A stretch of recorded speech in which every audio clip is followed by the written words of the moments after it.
Hiya folks, JD here, and today I thought we would go into the DJI Go 4 app in a bit more detail.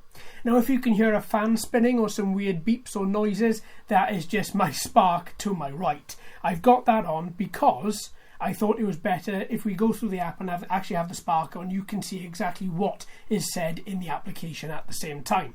So the DJI Go 4 app is for any quadcopter newer than the Phantom 4, so Phantom 4 or newer.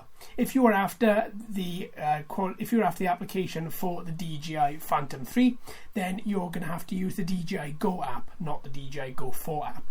So you've opened up the app, you've signed in, and you've updated your quadcopter, and everything is okay. This is the screen that you next see. So you can choose a load of different quadcopters. You can choose from the Mavic Air, the Spark, loads of different ones. I've automatically got mine set onto DJI Spark because that's the quadcopter that I own. You can see down here it is connected.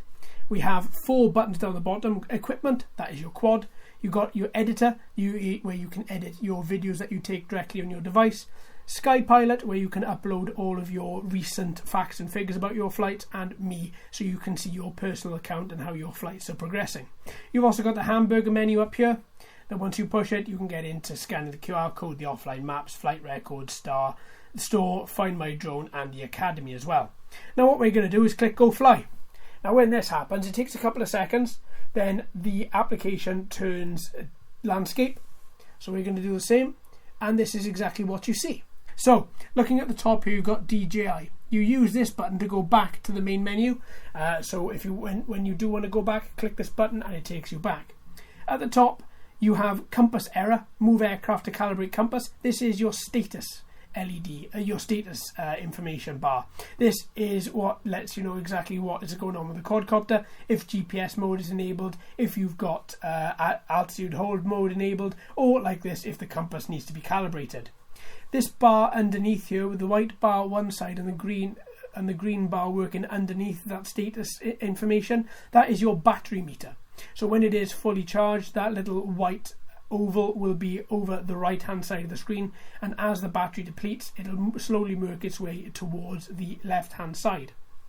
Next we have altitude hold, ATI. This is ATI mode. This is your altitude hold mode. So you can click it and it'll open up a load of different information to do with the settings of your particular quadcopter. You can go through all of this. There are so many settings here. You can go into, to give you some sort of an idea, enable obstacle avoidance. You can go into your transmitter settings. You can go into the Wi-Fi settings. You can see your Wi-Fi grid here as well, and your noise levels.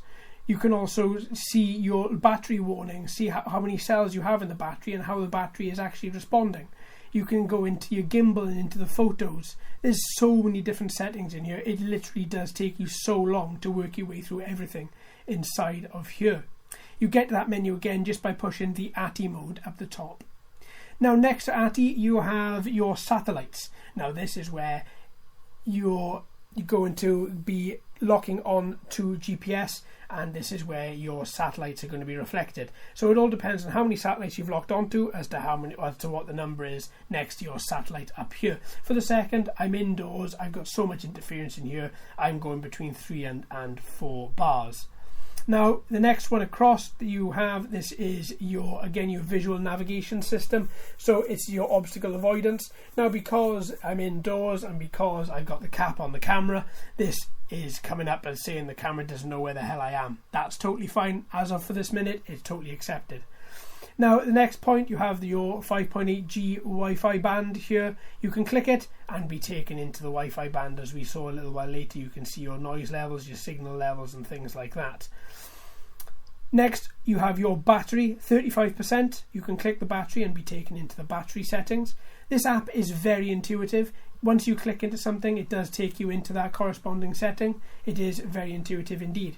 Then you've got your 3 dots menu over here, which once again takes you into your settings menu. You can again, so many settings in here, absolutely so many settings. Then you have, working your way down the right hand side, you have your video button or your photo button. So you click one and you either get photo mode or you get video mode. You will notice video mode because your shutter button turns red, and photo mode, your shutter button is white. so it's quite simple to remember. Video is red and photo is white. Underneath then you have your settings button. This is settings to do with your camera. So for the second, everything's on manual. You can on auto. You can change it to manual, and you can change a lot of your settings inside there, as you can see. You can also select video and then choose your video settings there, as well as format SD cards. Now down the bottom you have your media button. You click this button and it takes you into all of your media that you've ever taken. All the videos, all the photos, all of your favourites. Now, as you can see, before I went on my last flight, I got rid of everything from inside there, so there's not really that much in there this time. At the bottom, you've got your speed and your height. So this is very important to know as well, because this can actually save you if you are going into realms where your controller may lose signal, or if you're on the Wi-Fi controlling it via your tablet or smartphone, you can see exactly what your distance is, so you can bring it back and be nice and safe. The bottom left, you have your map. You can click it to enlarge. If you're using a cellular service as well as Wi-Fi, say on a smartphone, this will refresh a full map for you here. Here, this is where you do things like point-to-point navigation. You can add different overlays to the app as well, so you can have standard, hybrid or satellite view, and if you've got an open connection to the internet, then it'll give you those views that you select. You've got lots of different functions and features inside here. There's so many things that you can go into, so many different features. Once again, to get back from this view, you just click the little black box in the bottom. It should be, there we are, and then the map just goes directly back into there. You can lock and unlock this map from this corner, as well as you can zoom in and zoom out of this map as well, should you just want to be in this little corner. It is quite useful. I find it very useful to pinpoint where I am now and again. But yeah, that's about the only I've used it for. I haven't used point-to-point on this. You've then got your transmitter. Intelligent flight modes, so you click on this and then you can get into normal, quick shot, active track, tap fly, tripod or gesture control.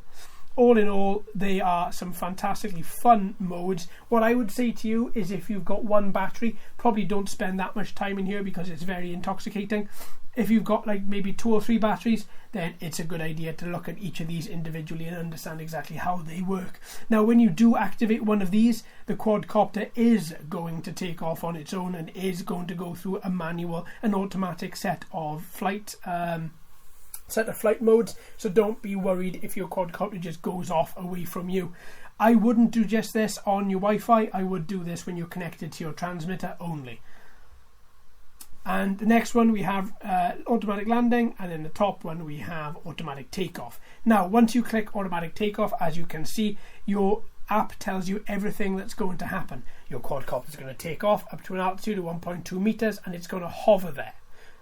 And like literally all you do is slide to take off, and then your quadcopter's motors start off. Make sure you're well away from the propellers when that happens, because these things spin extremely fast and they will hurt you. So that has been a look of the DJI app through the eyes of the Spark. Now, there are lots of different things you can do inside this app, as we looked at earlier. We can also look at the editor. So if we click on the editor, then this will take us in. This is where you've got some video and some photos on your device, and then you can move them around and you can edit them. It also does an auto edit, which is pretty cool, where it splices together videos and footage from your flights. Adds some nice little music. To be honest, that's not too bad. I'll be putting an example of some of that up after this video, so you can see exactly what it can do for itself.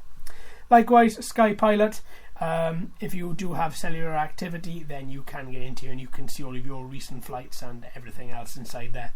And then likewise it can go in you can go in and see everything about your flights and how many flights you've had. Now, I've never done any flights on this particular tablet, so this is probably why nothing is showing up here. But still, I use it mainly for enjoyment, not for sharing things with others. So there we are. This has been a look at the DJI Go 4 app, looking through the eyes of the Spark.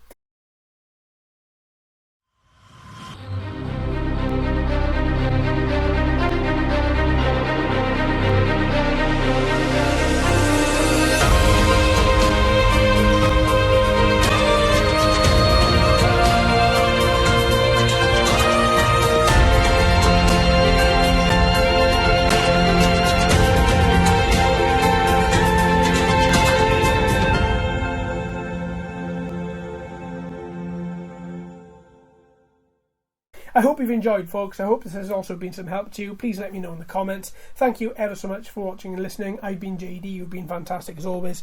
If you haven't already, please like and subscribe. Hello and welcome to all the new subscribers. I hope you're enjoying the channel. So until next time, my friends, happy flying.